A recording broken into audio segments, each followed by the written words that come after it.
What does this mean politically? What happens next? I have two great people who know the president and they know the dynamic. NewsNation correspondent-at-large, Geraldo Rivera, and journalist and political commentator, Scottie Hughes. Thank you both. It's great to see you, brother. Good to see you, my brother. You look great. It's good to see you in person. Scottie.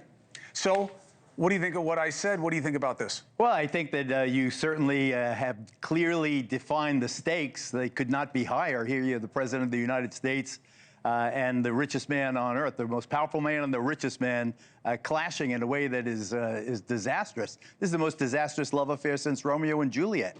I mean, they're losing. Everybody loses in this. Trump now, I think that his legislation, the big, beautiful bill, teeters on the brink of oblivion because of what Musk said about it. Why? Because if I believe that when you, whatever you think of Musk, he's a businessman. He built a business worth hundreds of millions of dollars. He knows what he's talking about. When he talks about that budget bill, it has the ring of truth to me that I think is unavoidable.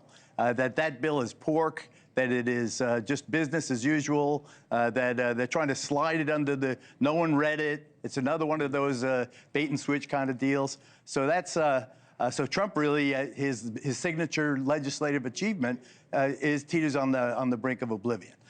Musk, on the other hand, has lost tens of millions, hundreds of millions of dollars. I've never seen wealth evaporate that quickly. It's not only that, Chris. It's not only the fact that Musk is losing that money. It's that his business itself, with Tesla on the outs with the environmental crowd, that sustained it.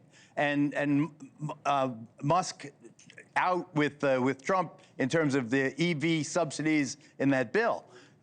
Both of these guys are heading for, a real crash. Scottie, what is the political calculus on the bill right now? I know a lot of conservatives don't like it, in the Senate especially. You have John Thune, and you have the Senator Ron John from Wisconsin, Ron Johnson, who are getting pretty mouthy about it.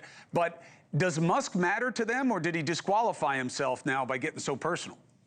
Listen, I can hear the champagne glasses from K Street clinking all the way here in Nashville, Tennessee. Listen, Congress is so happy, both Republicans and Democrats right now, to see this bromance, this boy band break up, because they did not like Elon Musk going in and looking at their budgets. They did not like the thought that this man that wasn't elected was going to have so much power, and that many of them had been pushed down the table for Elon, to make room for Elon Musk. So they're very excited about this.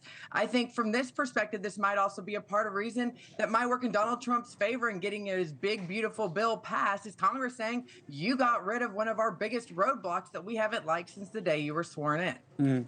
What about the lawsuit side? I mean, this is an ugly thing that he said. Yeah. All right, he didn't, he could have said a lot of different things. To say, you're in the Epstein files, that's why you won't put them out. But I have always been a naysayer about the Epstein files. I've never believed that they have more than airline logs and maybe diaries and I agree with you. And we've seen pictures of Trump with Epstein already. That's so I think that right there's truth that you talked about that as your defense to a massive slander and libel case. We see you with President Trump with Epstein. I think that gets into an area that is more tabloidy than I think what this is really about is the very structure of the federal government and the presidency's relationship to the legislative branch teeters on the brink. He let Musk in. Musk showed, now Musk is taunting him. He brings his kid in. He gets a black eye, doesn't explain it. He's messing around in the Oval Office, making it seem like a circus. I think that this was a bad. I love that Musk loved Trump because Trump survived the assassination. I love that Musk supported Trump because he believed in Trump and he had money to burn. What I don't like is Musk believing that the presidency is somehow equated to the president of or inventor of Tesla or whatever it is. The presidency is unique. I think that Donald Trump now has to be very careful. He has to not feed the machine, the digital machine, the social media. I think that he's got to now cool down. Thank you for watching. Subscribe below and download our NewsNation app right now on your phone, and you will get fact-based, unbiased news for all Americans.